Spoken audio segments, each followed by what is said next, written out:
Thanks, everybody. I have a couple quick videos we're going to play here. I figured that a lot of people might be joining us during the dinner hour, and so I thought it was appropriate to have Beavers sharing their dinner hour with us. So, yeah, my name is Brian Banks. I'm an aquatic ecologist with the U.S. Fish and Wildlife Service. My office is out of Portland, but I live in the Corvallis area and have an office at OSU campus. So, home of the Beavers, which is kind of appropriate. I'm primarily a fisheries biologist. I work on a lot of minnow and non-game species, and came into beaver work because of the kind of habitat they create for fish and other aquatic organisms, and the way they kind of maintain ecosystems. So tonight I'm going to be going through some of the specializations and history of beaver in Oregon, talk about the ecosystems that beavers create, and some of the ways that we are working with beaver and kind of working to coexist with beaver to see them successful across the landscape. I have my email at the end. If there's not enough time for all the questions, I please welcome folks to reach out to me if I don't get to your question. So anyway, beavers. They are native to North American continent. They're the second largest rodent in the world, largest rodent in the world being the capybara in the lower right-hand corner, excuse me. Beavers grow throughout their life and typically will get up to about 70 pounds in their lifespan. Locally, we have nutria. They're on the bottom left-hand corner that are a lot of people confuse for beaver. Beavers are typically predominantly nocturnal. They can be out in the day. Nutrias are oftentimes more out in the day. You can tell nutrias away from apart from beaver. Primarily, they have kind of a square head, and they have those white whiskers, which are very telling when you can see them. Nutria are kind of interesting. They are not related to beavers. People often think that, oh, nutria and beavers are cousins, and it's like distant cousins.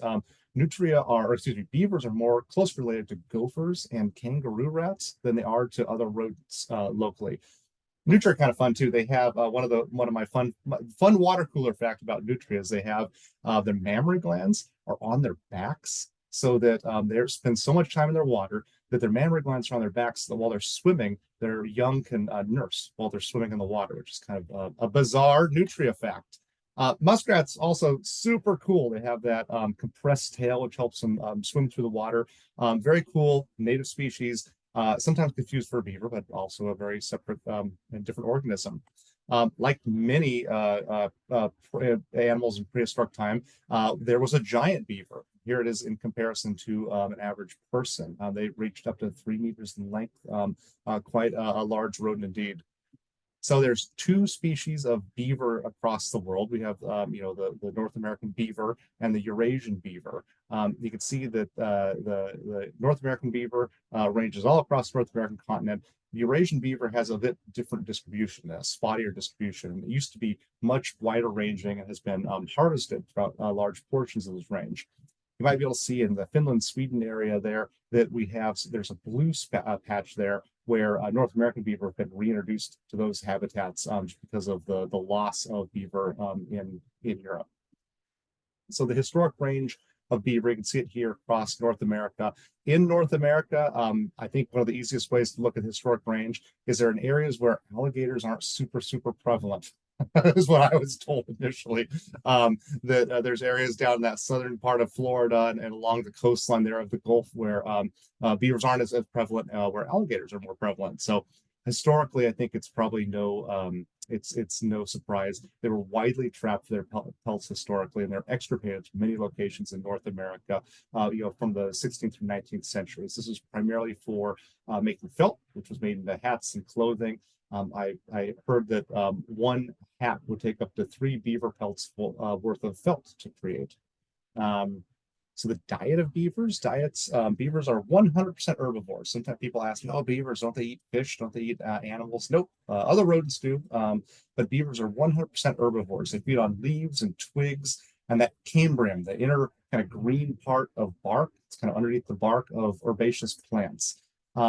We call them choosy generalists. They'll feed on, kind of like humans. We feed on a lot of different things. We can eat a lot of different things. We all have our favorite foods. And so beavers have favorite foods. Willows, cottonwoods, alders locally are some of their favorite foods, but they also eat a lot of other herbaceous plants, rushes and cattails, ornamental plants, and some agriculturally important plants can also be food for beavers when it's available.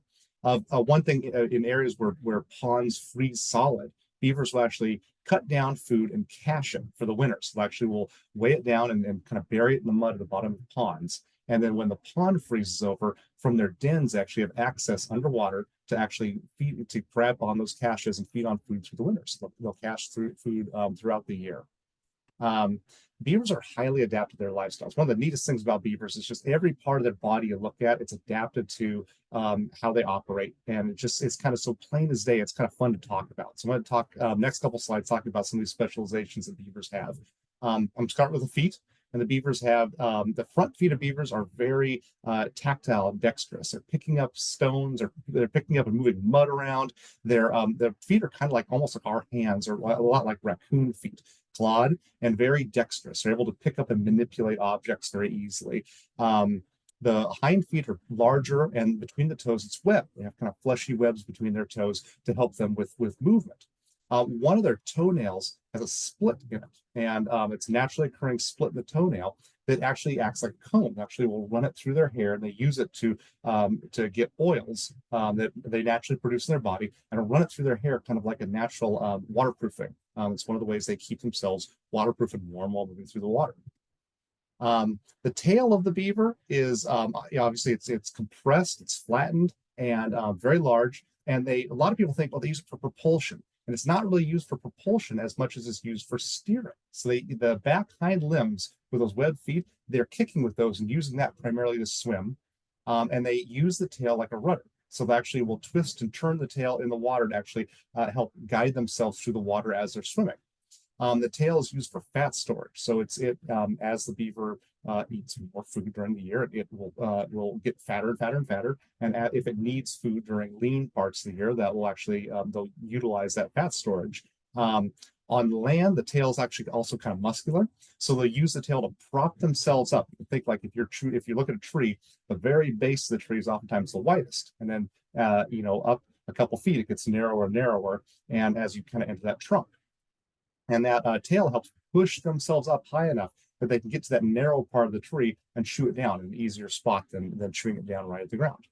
The tail is also used as an alarm mechanism. So beavers will get up towards the surface of the water and slap the water hard with their tail. And if you're ever out in a pond and hear this, and they'll send water flying 4 feet up in the air, it's this big, very loud, alarming slap.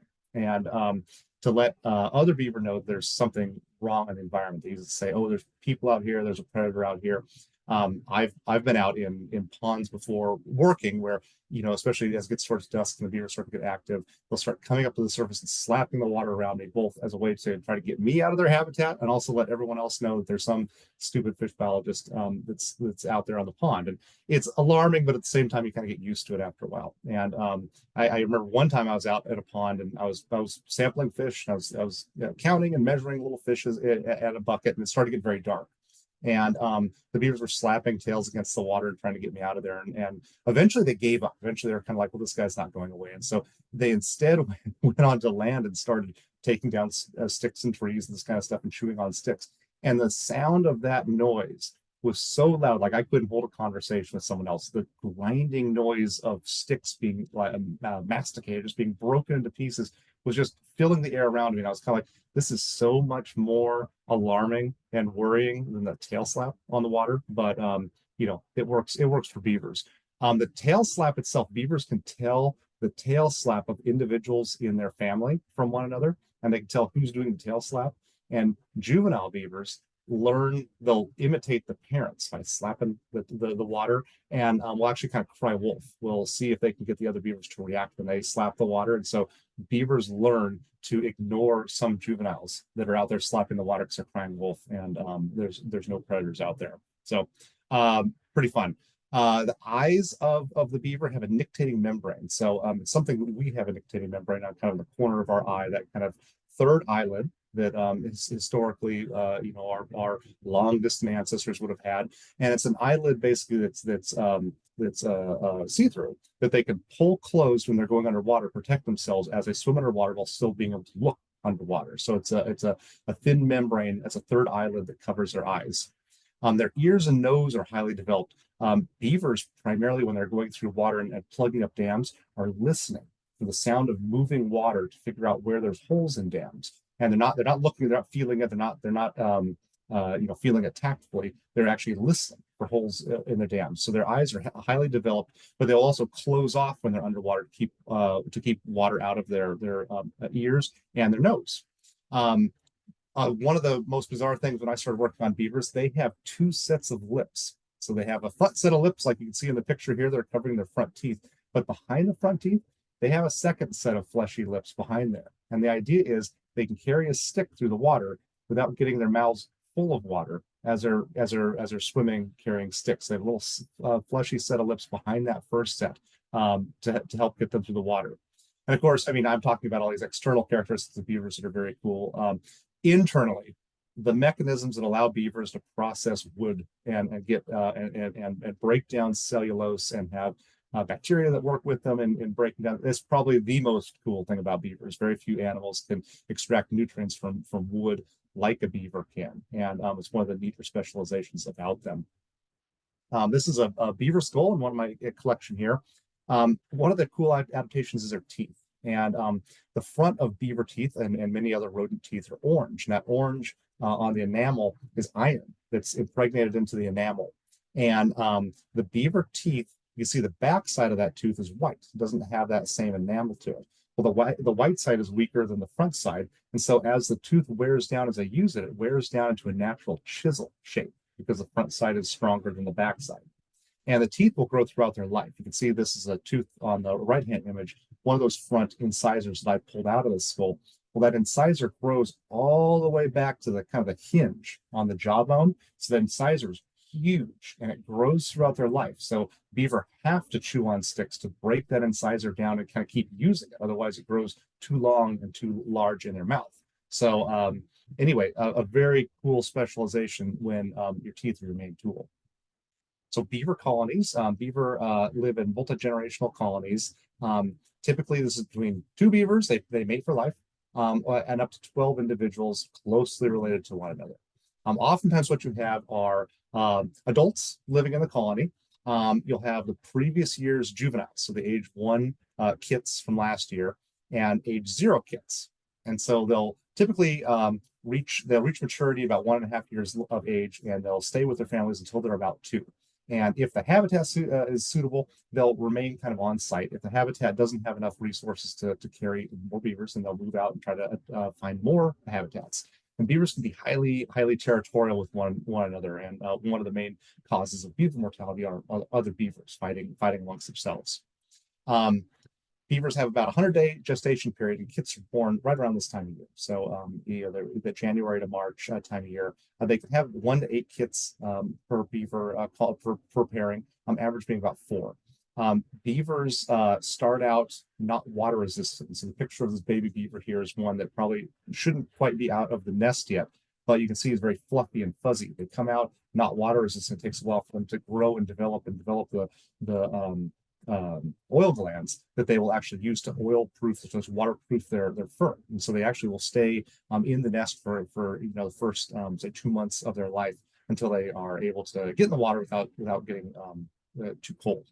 The females will nurse kits for the first 3 to 4 months of life, and as I say, a lot of the beaver's characteristics are kind of slowly acquired over time, which is part of why they live in the colony for the first 1.5 to 2 years of their life. Beavers create scent mounds. I think we all think of beavers having beaver dams. One of the cool things they do is create these scent mounds. And scent mounds are a way of communicating with other beavers through chemical signals. These are basically in areas that have lots and lots of beavers. They'll create these scent mounds on the edge of their territory. And they either use anal glands or their castor glands. They have two different I have more than 2 glands, but those are the 2 main glands they're marking these with as a way of secreting on these mounds to let other beavers know when they're out kind of dispersing from their families, hey, this pond is taken and you're moving into my habitat. So if you walk along ponds in areas where beavers are very prevalent, you may see these kind of things. And it helps kind of maintain territories. Beavers live in lodges. So all beavers live in a lodge. The lodge comes in kind of 3 flavors. This is a freestanding lodge. All of them have the same components though. So they'll have an underwater entrance. Kind of the most important thing about a beaver lodge is an underwater entrance. Typically, this is about, at least a foot or 18 inches under the surface of the water. And the idea here is the underwater entrance protects the beavers from predators entering into their lodge. And the beavers are able to hold their breath for quite some time, dive underwater, get into that lodge. It'll have a lower platform, which is kind of their feeding and cleaning platform. It's where they defecate, it's where they clean themselves. And then they'll have a nesting platform on top of it, which is made of hair and sticks and twigs and broken down bits of plant fiber and that kind of thing. So that's the nesting platform. These lodges typically shared by one family, and they move between lodges depending on water elevation. So if areas are flooded up, they'll move to a different lodge. So they can oftentimes maintain multiple lodges in different areas and move between them. Locally, beaver lodges come in 3 flavors, and I shouldn't say locally. Beaver lodges everywhere come in 3 flavors. One is the freestanding lodge, what you kind of saw in the last image, where it would be a lodge that was built up out of mud up to the surface of a pond that's kind of freestanding out in the middle of a pond. And I can only think locally of a couple areas where we really have lodges that look like this. Most of our lodges look like the ones to the right on this image here. We call it a bank lodge or a bank den. And a bank lodge has a lot of the characteristics of a freestanding lodge, but just built onto the side of a bank. So basically one side of that lodge is kind of dug out into the side of the bank there. A den is maybe even more common than the 2 kind of lodges here. And it would be a tunnel where the beavers would basically dig into the bank and then come up with it out of the water line and up above the water line. And typically this is associated with like some vegetation. The image here shows it underneath a tree root. I think that would be pretty common. All of them have the same characteristics though. Cleaning and feeding kind of ledge, a denning ledge. They'd have air vents, then the tunnel entrance to the lodge would be underwater where they're protected from predators. I think the most iconic thing about beavers is probably the beaver dam. It's, I think, what we kind of associate when we think about beavers. And not all beavers build dams. They're typically built for predator avoidance. And so if water, like say down in like the main stem Willamette River down around Portland, where it's really deep, beavers don't have to build dams to have deep water. So typically they're building dams to increase the water depth for predator avoidance, to have enough depth there that they can dive down to escape predators. Cougars and coyotes and bobcats locally. Cougars locally, they've been found to dive down 6 feet into ponds to hunt after beavers. So the beavers are trying to create a depth in that pond to keep themselves safe from these animals and to keep the entrance of their lodges submerged. The lodges have a lot, or excuse me, the dams have a lot of other benefits for the beaver though. So even in areas where the lodges don't exist, beavers will still dam because it makes it easier for floating logs and branches from the sides of the channel into the water. It makes it much easier to float a log than it is to drag a log across water, which is, beavers have figured out. It also increases their forage areas. Beavers are, they're kind of clumsy on land. They're slower on land than they are in the water. And so, if they can increase the lateral spread of water across the habitat, it makes their foraging into that lateral habitat much, much easier. So as they flood up habitats, they typically will create these runs into those lateral habitats.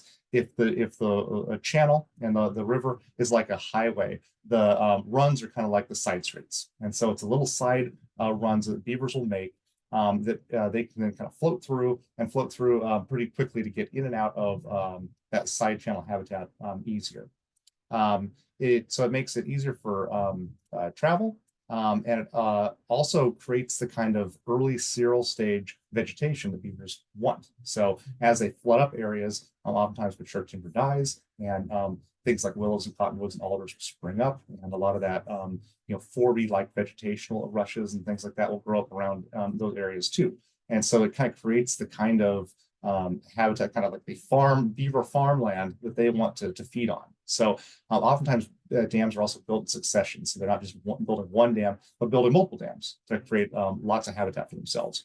Dams can be constructed out of whatever the beavers happen to find. So I've seen them made out of wood and stone, oftentimes by fish traps. If I leave a fish trap out there and the beavers happen to see it, they're like, this is cool. They'll grab it, stick it in their dam, pack it in a bunch of mud, and I come out the next day wondering where my trap is at. So they'll use whatever they have, but they'll also pick up stones. I've seen them use Japanese knotweed and blackberry, and just kind of whatever's available, they'll use to make their dams. So I think I kind of covered all this out already, so I'm just going to kind of move to the next one here. So beavers have kind of a preferred zone where they like to put their dams. You can imagine this is kind of just an idyllic, fast-moving, cascading stream. If you plop down a beaver dam in a habitat like this, you wouldn't be able to dam up much water. The water behind it, you'd only dam up a little tiny pool behind it. So beavers prefer to be in kind of lower gradient habitats where when they build a dam, they can make a larger pool behind that kind of habitat. So they're just kind of staying out of this high gradient kind of mountain alpine streams. Similarly, if the habitat is too flat and shallow, beavers have to build a huge beaver dam to actually pond up an area deep enough to make any kind of changes to the habitat. So if it's kind of a lowland area that's not very deep, well, beavers have to work really hard to make a big pond area out of that kind of habitat. Now, beavers create a lot of problems for humans. And of course, we have a lot of infrastructure out there on the landscape that, say a road that crosses a channel. And to a beaver, when it sees a culvert on a road, it says, oh, those humans, they built almost a perfect beaver dam. And they'll come in and do their own engineering and plug it up and make a terrific, long-lasting beaver dam out of roads and culverts. And it creates quite a bit of problems. And I've worked with an awful lot of landowners who are very frustrated at the industry of beavers over the years. So the ecology of dams. This is kind of how I got working on this, working on beavers, because the beaver dams themselves create a lot of unique habitats, unique processes that we desire across the landscape. So I think of beaver dams and beaver ponds kind of like speed bumps for water on the landscape. So water is rushing down the channel, it hits the beaver dam, it slows down. And so it loses a lot of that energy. So during storm events, beaver dams will fill up with water. They act like little sponges, and they fill up with water, and they'll dampen the effect of high flow events. They'll also retain waters further and later into the season than they would if their beaver dams weren't present on the landscape. They expand habitat area and habitat complexity. So like I say, the beaver dams themselves will widen the channel. And with that widening of the channel comes with more diversity of habitats and diversity of plant life, also diversity of animal life that goes along with it. It increases the wetland area around the channel. When beaver dams are present, the channel look whiter and greener than it would if beaver weren't there.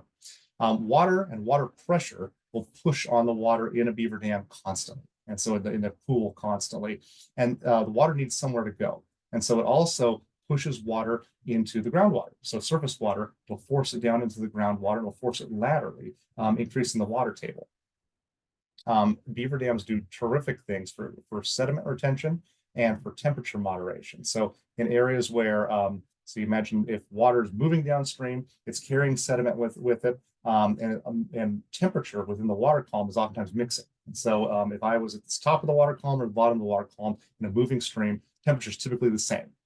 In a beaver pond, when the water slows down, you typically get a stratification of water temperatures. So at the bottom of beaver pond, temperatures are very cool, and you have this upper epilymnium that's very hot.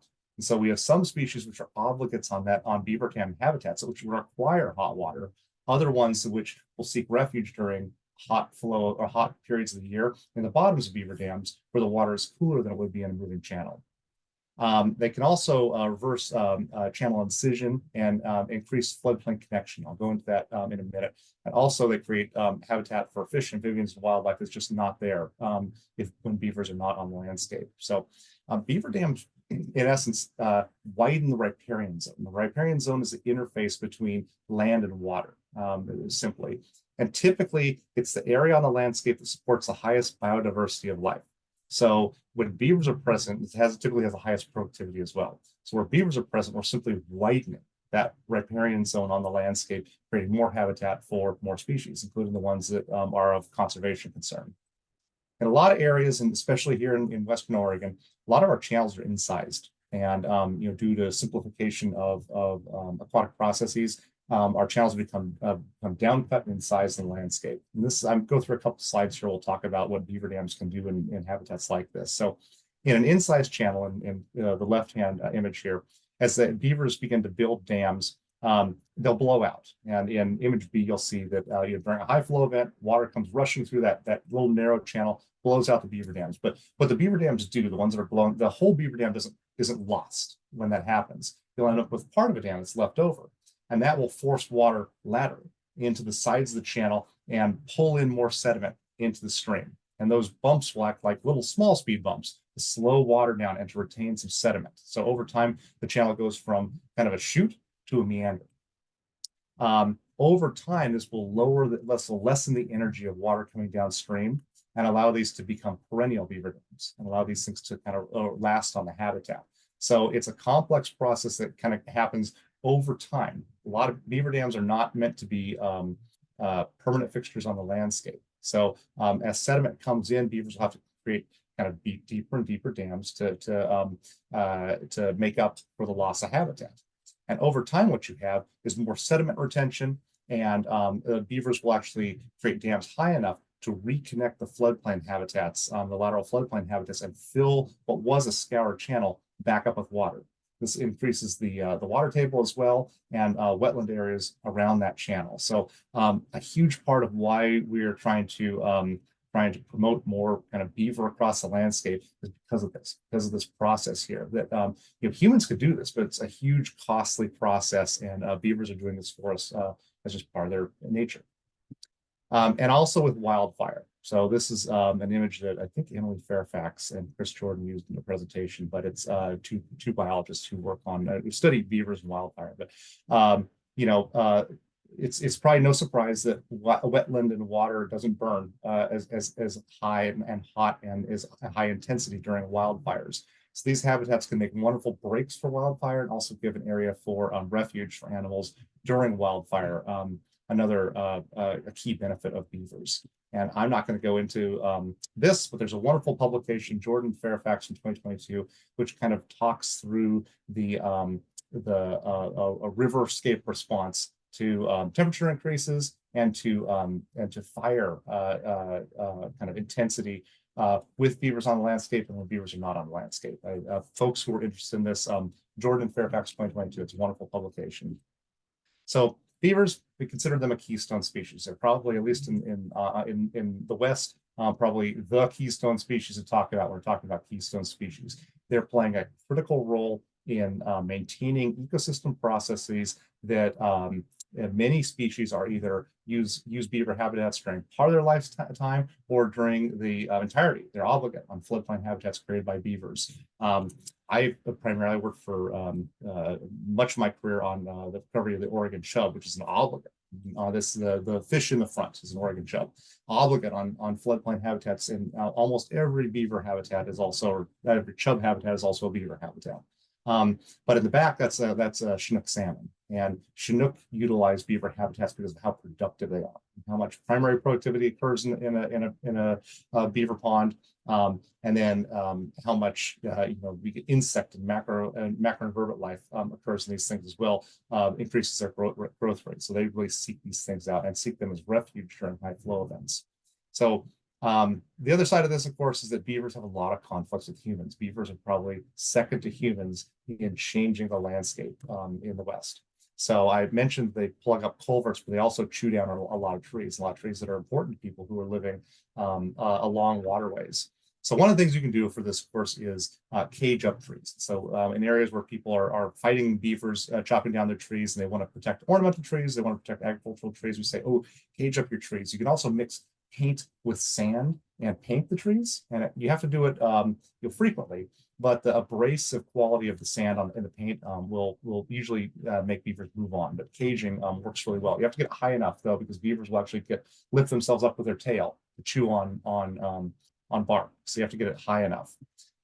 Beavers cause a lot of flooding, and so we have two devices we put out in the landscape to kind of minimize beaver flooding. And the first one is called a beaver deceiver. And so I mentioned that beavers listen really carefully when they come to a dam to look for holes in the dam, plug it up with mud. And what this does is basically put a flexible pipe, you set it at a height, you dig into the dam and set it at a height that will work for both the landowner and a beaver. The idea here is putting it at a height that keeps their entrance of their dens underwater but also reduces flooding. And you set it at a height that works both for the human and the beaver. And then this has a long flexible pipe that goes back into the beaver dam, maybe like 30 feet plus back into the beaver dam somewhere. And that's the input of the water. And so the beaver will look for the hole in the dam around the dam. They don't go back to the entrance of the pipe to look for the hole. And so they'll plug up and plug up around the dam. That's kind of their using their psychology against them. We know they won't go out into the pond and look for the hole. Similarly, we have these kind of culvert caging devices as well. And the way they work is beavers want to build kind of crescent-shaped or arch-shaped dams around habitats. So we build an area here to exclude beavers from the culvert, and they're oftentimes trapezoidal. The idea is they want to build an arch, not a trapezoid. And so if they build an arch out in the pond, they'll build across the face of one of these cages, but it'll allow for water to pour around the sides and then down into the culvert. And so reduce flooding around those. It'll allow a beaver to maintain a pond, but not also plug up the culvert so much that it'll flood and overtop a road. One of the things we do is translocation as well. And so I've been working with the Oregon Zoo for a number of years, and BLM and Metro and Multnomah County Drainage Network, drainage district, I'm getting that wrong, but the folks who maintain the drainage network around Portland to move problem beaver from areas where they're plugging up Portland city streets out into BLM land down in the Crabtree area, down in South Santiam, in areas where we want beaver to maintain landscapes. Part of the problem here is that we need to be able to find places for beavers, and a lot of good beaver habitat thankfully has beaver in it. So that's one of the problems with just moving problem beavers. And beavers are really good at finding beaver habitats. So if there's really ideal habitats for beavers in the landscape, they'll find them. So it's kind of like getting like a mouse in your house and you trap it out. You still have a mouse problem. Mice are still coming in for some reason. They still have a hole they can find. And so translocating beavers is kind of like a quick fix to a problem, but not a permanent solution. So those pond levelers, those culvert protection devices, we're really trying to get those on landscape more than translocation. One of the things we've been doing is putting out these things we call BDAs, beaver dam analogs. And these are temporary structures placed on the landscape to mimic some of the processes that beaver dams do. And the idea here is we typically drive wooden stakes into the substrate of a river. We weave them with kind of loosely with sticks, and put some mud and branches and stuff in front of them or behind them, and they'll make a small temporary dam. And the idea here is that you're actually creating landscape processes that beaver dams are doing. And the idea is you're trying to get habitat that's either retaining sediment and doing some of the same processes that beaver dams are doing, either to get more floodplain connection, to create more habitat for beaver. And the idea here is to create habitat diversity so that you try to get beavers to come into the landscape again and try to get them to either take over these or start coming in and building their own beaver dams. And so very popular restoration technique in the last couple of decades here is putting these beaver dam analogs into the landscape, and they create fairly complex habitats. And they've been good in some situations at creating that kind of habitat complexity that beavers can then use to be successful themselves. I want to go through a couple slides here, and these are I have totally stolen these from Katie Holzer, who's a scientist with the city of Gresham, but a very cool kind of case study about beavers in the Portland area. And so this is kind of a case study from the Columbia Slough Regional Water Quality Facility. And so it's an area that has an industrial park and a kind of commercial landscape that drains off into Columbia Slough out in Gresham. And it's about 1,000 acres. And it's the site itself, where the stormwater kind of water quality facility that is about 13-acre complex. And so it was a project to kind of clean pollutants out of water that was draining off this industrial park before it entered Columbia Slough. And so it was a kind of an ingenious design. The idea here was that water would enter this facility and circuitously wind its way very slowly through channels. And in doing so, a lot of these pollutants would fall out of suspension and be retained in the mud before it entered Columbia Slough and then the Columbia. And beavers found the spot.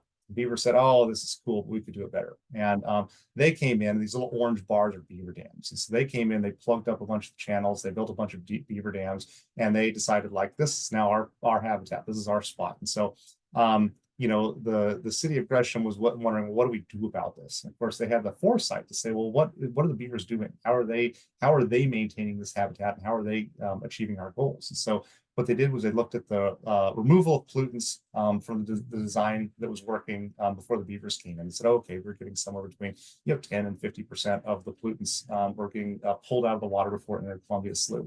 But the beavers were slowing the water down so much that they were actually pulling out much more of the pollutants from the channel than from the water than the design had originally done. So they actually decided, well, we can leave the beavers in the habitat. They had to make some modifications to make sure the flooding wasn't occurring and make sure the water was moving where they wanted it to move, to maintain the facility, but left the beavers in place because they were actually doing such a good job. So anyway, this is some of the ways that we're trying to work with beaver, and a lot of the conservation work we're doing across Oregon beaver have benefits to many species, both aquatic species and terrestrial species that require beaver and off-channel habitats for parts of their lives. So I'm going to leave you with that and some questions here.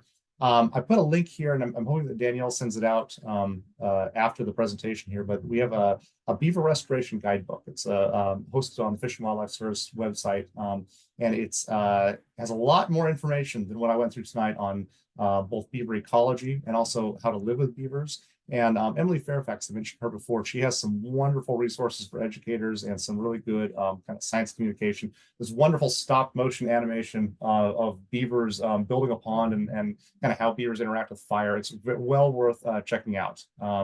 So with that, I will take some questions. Great, thank you. That was wonderful. And I can echo that Emily Fairfax stop motion. I love it. It is so helpful and clear about how beavers help in especially in the face of wildfire. Great. So before we get into questions, I'm just going to take 60 seconds here to just talk a little bit about Oregon Wild's work as it relates to beaver. And thank you again, Brian. I learned so much. There's so many details. I'm like, I had no idea about that. So as I said, Oregon Wild, we work on the protection and restoration of Oregon's wildlife, including these keystone species, which obviously, as you pointed out, beavers are one of them. And so we really work to protect them both for their intrinsic value, but also for these important cascading impacts on the ecosystem. And so we work a lot with the state legislature and the Oregon Department of Fish and Wildlife and the commission to ensure we have policies and laws in place to really support beaver restoration, and that we're funding and we have tools for mitigating conflict, as you pointed out. So we really work in that policy space. I even served on the state's working group to develop an actual beaver management plan because we didn't have one for the state. So things like that. And for us, beaver are, as a keystone species, they're even a keystone species within our work because of their important effect on those ecosystems. They really intersect with many of our programs, climate, riparian restoration, species conservation, fire resilience, drought mitigation. So it's a really, as you had pointed out, but we really try to carry that forward in advocating for policies that support these things and allow, like you said, beaver to do the work that they do at a fraction of the cost, as it were, if humans were to step in and try to mimic it. So if you want more information about Oregon Wild's work in particular, you can feel free to email me, or we have a ton of information on our website. So, all right, without further ado, and I just got 12 questions within the last 10 seconds. So as I had said, a lot coming at the end, but let's get going with it. So Brian, first up for you, and I saw this one come in from Bowden. He's age 5, and he wanted just to ask you, can you tell us more about why beavers have webbed feet? I think it's because they swim better. Is that true? Hi, Bowden. Yes, that is exactly the case. So they have the webbed feet on their hind limbs, and it's kind of like a duck's foot. It's a paddle, basically. So when they stretch out their paws, the webs in between theirs make big paddles, and so they can kick with a paw, and then they'll close their foot as they bring it back up.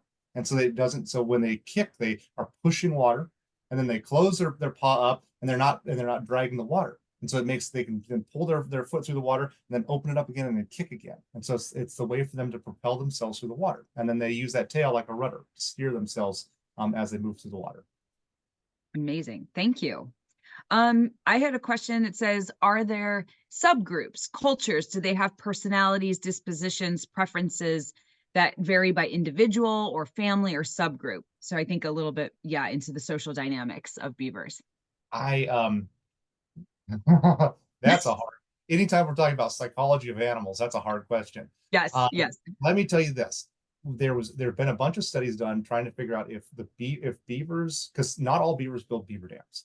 And so Right. there was this question about like, well, do beavers know intrinsically how to build a beaver Mhm. dam? And the Mhm. answer is yes. So not all beavers know how to build a beaver dam, but all beavers can build a beaver dam. And so beavers are moving into the beavers were from a family that didn't build beaver dams. They moved to a new landscape where they need to. They will. So Interesting. they do have their own cult. Within a family unit, beavers are not territorial. They can smell each other. They can smell the chemical signals and understand that that's part of my family unit. But they will also detect folks outside their family unit too. So closely related beavers may treat each other differently than distantly related beavers. Well, I can't tell you much more about it than that. I'm right. so sorry. No, that was helpful. Let's see. We have another question. How long does it take beavers to build a lodge or a dam even? I guess I will add to that. I mean, it depends on the size of it, right? But a lodge they could put together, I would assume that's a dam, very, very quickly. I can tell you that beavers, I mean, they say busy as a beaver, and Mhm. beaver starts dropping down trees and starts picking up sticks and that kind of stuff. They can move very quickly. One of the a folk guy I work with, a farmer I work with, he had about 4 foot culvert underneath a road that was an access road for his well and a part of his property that the beavers were plugging up every night completely. So he's Wow. in 4 foot, whatever that is, circular circumference of material into that a night, plugging it up, and then he would go down. Obviously, it's probably more than one beaver, but they're Sure. working in tandem and plug it up, and he would go down in the day, rip it out, and toss it into the river, and just try to get rid of all the material. And the beavers back down the next night and plug it up again. And he was mad. So Yeah. we thankfully we found the funds to to get him a larger culvert, and the beavers had a bunch of great like little steelhead nursery up above his habitat. It was an Oregon chub population, had western pond turtles, a bunch of cool stuff there. We wanted to protect the beaver, but and we were able to by just increasing the size of the culvert large enough for the beaver decided not to plug it. But yeah, beavers can build a dam really quickly. So if a beaver dam gets blown out during, say, a storm, high flow comes up and it blows it out, it's within their nature to replace it very quickly and to repair it very quickly if they need to. So how about a lodge then? Does that take a lot longer? A lodge would take longer because they're digging, and I don't know exactly. It probably depends if it's like a freestanding lodge where they have to pack mud around it and Sure. stones and that stuff, and they build it up.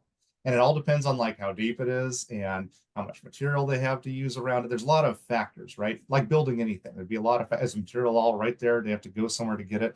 There's a lot of factors. I would assume that within a couple days to maybe a couple weeks of building a lodge. Hmm. Okay. Yeah. What's their lifespan in the wild? Oh, up to about, I want to say it's 8 to 10 years. Okay. Okay. I have a long one for you. So bear with me. This person said, biologist Kristen Swinnen noted that beavers' eyes aren't adapted well for seeing in the dark, which is why they are more active on nights with brighter moons. And so being active during the day would make more sense for them. And it is theorized that when they used to be more active. Her research made her theorize that beavers, after being hunted by humans for millennia, primarily prehistoric hunter-gatherers that would have hunted during the day with handheld weapons, put pressure on beavers to become nocturnal. Is this a theory that you've heard and support or disagree with? I just thought this was an interesting one because they're It's a throwing somebody else's No, it's good. It's research. good. It's a Yeah. theory. So yeah, beavers are primarily active at night, and that's a known thing. However, I can tell you from experience that I've run into a lot of beaver during the day as well. And so it's like, well, what are those beaver doing? Why are they out during the day? And Mm-hmm. so I've had beavers. I work in primarily in like little inflatable kayaks. They're nice, but they're little inflatable kayaks, and I always worry when a beaver's like coming up to me like aggressively. I'm like, you could like in a second knocked me out of my kayak, and now I'm in the water with a 70-pound beaver, right? Like, I, some of those beaver are active during the day. And I'm thinking back to a situation happened about a year ago where folks contacted me about a beaver that was active during the day in the Salem area, Salem, Oregon area. And it was kind of an older, it looked like an older beaver that was wounded. And I theorized that maybe beavers were active, they're territorial, and that maybe the beavers were, this beaver was active during the day because at night, other beavers were kind of taking him out of that kind of prime habitat. And he had changed his behavior to become diurnal, with the idea that he couldn't be nocturnal. But I haven't heard the theory about the hunting. I don't know. These Yeah. are all good questions, and I don't have a good theory, or I don't have a good answer for you if that holds water like a beaver dam or not. Okay, I got another one for you. And Yeah. to your slide about them being keystone species. So this is, a lot of people say too much credit has been given to wolves for the ecological restoration in Yellowstone without acknowledging the important role beavers played. Can you comment on this and discuss the relationship between wolves and beaver? And they in particular mentioned Yellowstone in that history, but I'm curious if you just haven't an opinion of that in general, Oh and yeah, perhaps wolves the also. dynamic of two keystone species working together, or, to add on to it. I mean, you can imagine historically, uh, and of course, I'm an Oregon native, and I've actually never been to Yellowstone, and I know that wolves are a keystone species. Like, I actually couldn't tell you the process behind that. Like, I couldn't tell you like what they're doing to. I've heard that they're a keystone species. Okay. I'm a fish guy. I can tell you Yeah. all about Yeah. every in Oregon if you wanted to hear it, but I couldn't tell you about the wolf interactions. Mm. We, across our landscapes, we've lost a lot of ecosystem functions. And when it comes to beavers being a keystone species, if you had in Yellowstone, if you only had the wolves, and the wolves came back in, and they are now you've now restored an ecosystem process that allows a keystone species to act like keystone species. You've restored part of that natural ecosystem, but Mm-hmm. you're also not restoring the entire natural ecosystem.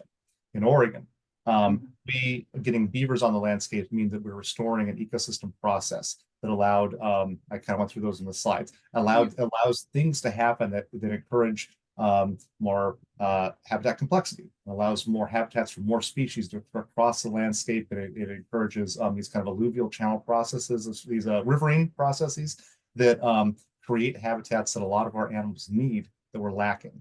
But if we had beavers in every habitat across the state that could have beavers, we still have lost a lot of other processes. In the Willamette, we have our dams, for instance, Right. that have knocked down peak flow events, which create and move channels around. And we put in roads and infrastructure and things that Yep. we don't want to see destroyed. And so we have lost other processes. So as far as two competing keystone species, yeah, they're all, a lot of things are, there's a lot of processes we are missing across the landscape that we are trying to either mitigate for, or to try to restore.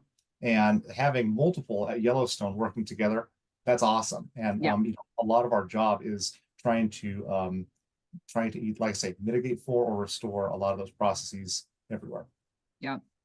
Well, and stay tuned for a future webcast where also Oregon Wild is working with a coalition of folks that are working to bring sea otters back to Oregon's coast, which is another important keystone Other keystone species that, species. Yeah. yeah, that has Yep. a lot of important impacts on the kelp forests and all the species, that thrive there. So anyway, for another day, but there's to exactly that point that I think a keystone species, its impact is felt most strongly once it's gone, because you really can see that, how the loss of that function of the ecosystem and its positive impact. Okay, got a lot of questions. We're going to take it till 7, but let's see. And I can hang. I They know just that asked. Oh, people sorry. have things to do. I can hang on for a little bit if we want to go through more questions. Sure. Yeah. I know that people probably have other things to do this evening though. So Yeah, we can hang on for. I think we might be able to do it. We have about 8 minutes, so we're okay. we're doing great. You covered this a little bit, but I think so. And maybe this question came from earlier on, but just talking about beavers' role in helping mitigate drought. You really touched on wildfire, fire breaks, but I'm curious if you have more commentary on drought mitigation too. Yeah, absolutely. So I mean, easiest way I can say this is that, like, the beaver dams, not all beaver make beaver dams. So that's one of the things you have to realize, that Yeah. sometimes the beavers aren't always creating beaver dams. They're still doing things for the environment. They're still bringing in inputs from the edgewater habitats and bring them into the channel. That's a positive thing. They're still there producing more beavers that go into other places where they might make beaver dams. But a beaver dam itself holds back water. And one of the things that it does when it holds back water, the water wants to go, there's still water pressure pushing against that beaver dam, and that water wants to go somewhere. If it can't go through the beaver dam, and beaver dams are very leaky, even when a beaver does a really good job, water's still kind of going through them a little bit, right? It doesn't stop all, it's not like a concrete dam. Yeah. But and which allows fish to go upstream through those sometimes too. But the water also goes sideways, and so it goes laterally into the floodplain. And so what that does is water pushes laterally into the floodplain, and it interacts with the groundwater as well. It pushes downward and interacts with the groundwater. Is you're recharging the groundwater more than you would if you didn't have a beaver dam and a beaver pond there. And so the idea there being the drought mitigation is there's water behind that dam for longer in the season than there would be if a dam wasn't present. So that if the channel was 4 inches deep during the summer, and it's now 1.5 feet deep, there's just more volume of water there later into the season. A lot of streams, we call them ephemeral streams, streams that dry up during the summer, during low flow periods of the year, will become continuous when you have beaver ponds on the landscape. But you're also doing this recharge of the areas around the beaver ponds and greening them up basically, and creating more a higher water table. And so that's one of the big drought mitigating factors there is that, if folks who live in Oregon, that our summers look very dry. Yep. And areas around those beaver dams will stay very green. So that's one of the big drought protections we have.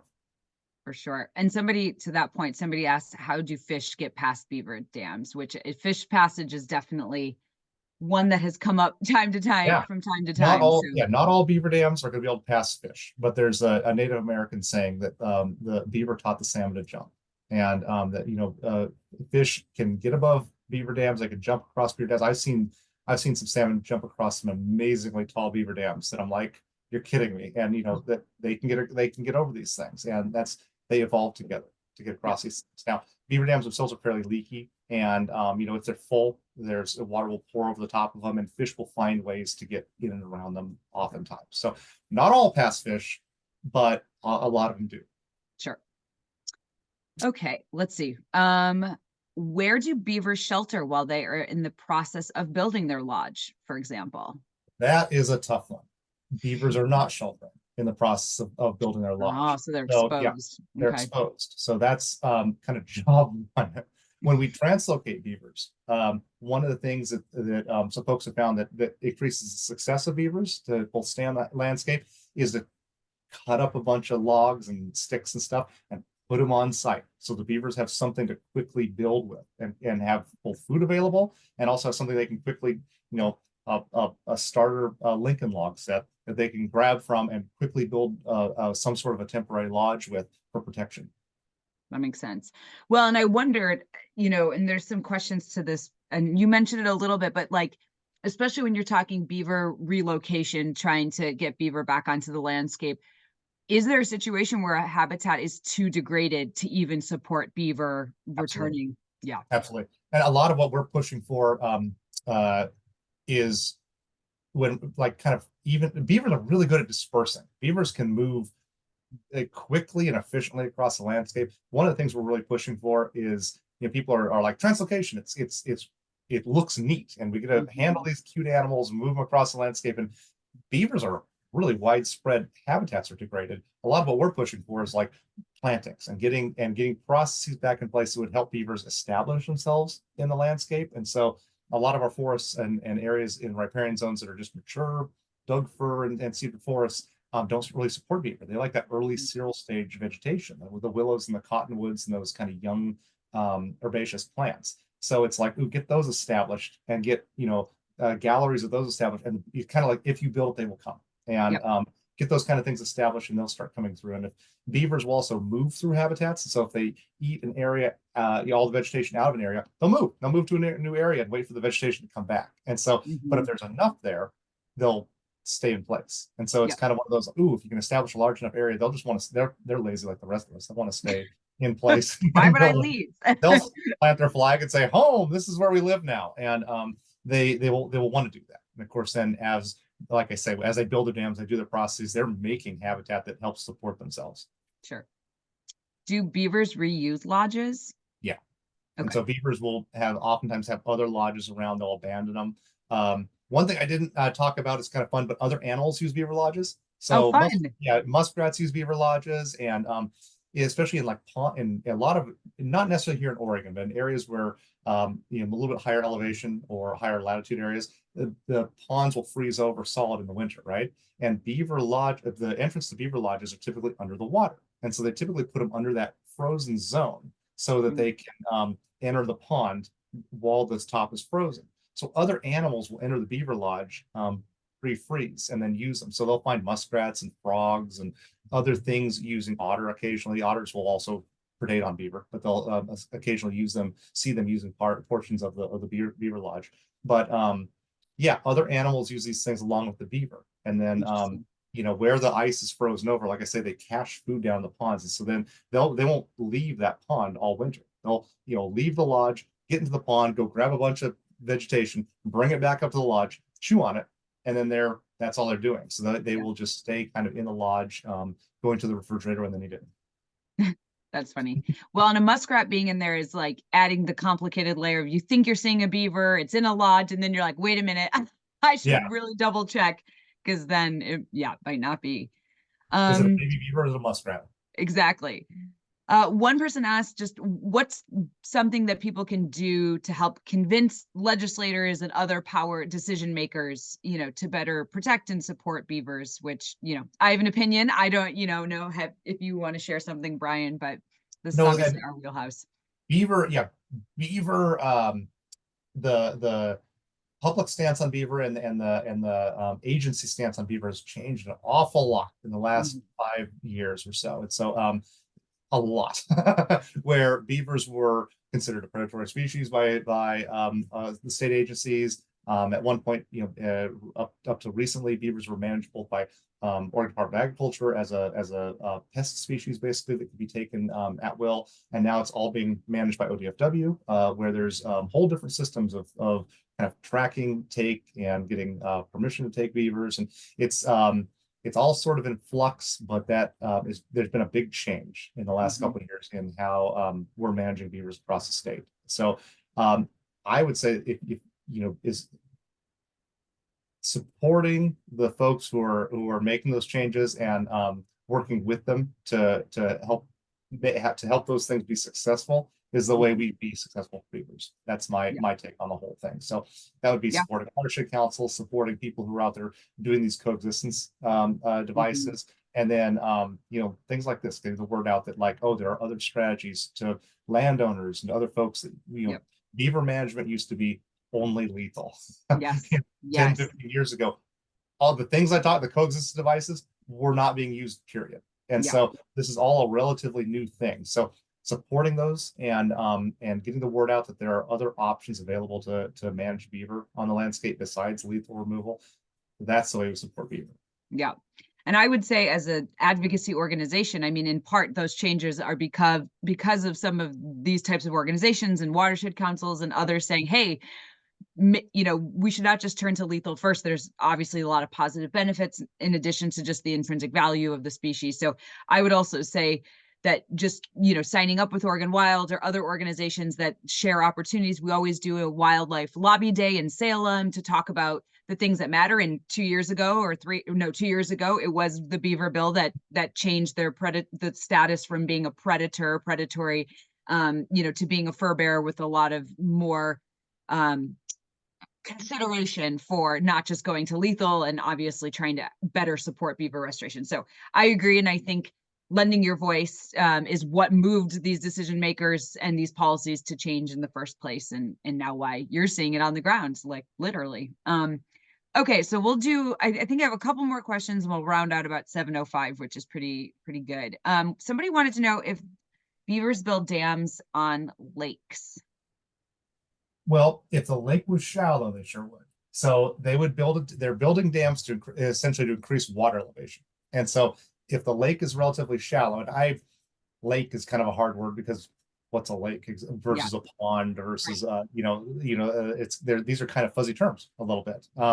And there are areas where I've worked, I would call them like alcoves or sloughs or areas that are, Mhm. they act like lakes or ponds. And if they have an outlet to them in an area that's flowing outwards, beavers will come in and actually will create another, essentially build on top of a berm to increase the elevation where that outflow occurs, with the idea that they'll hold back water. There's a beaver made lake up in Canada, and I want to say it's the largest or one of the largest uh, created objects you can see like from space. And it's this huge, like I don't know off the top of my head how big it is, but it's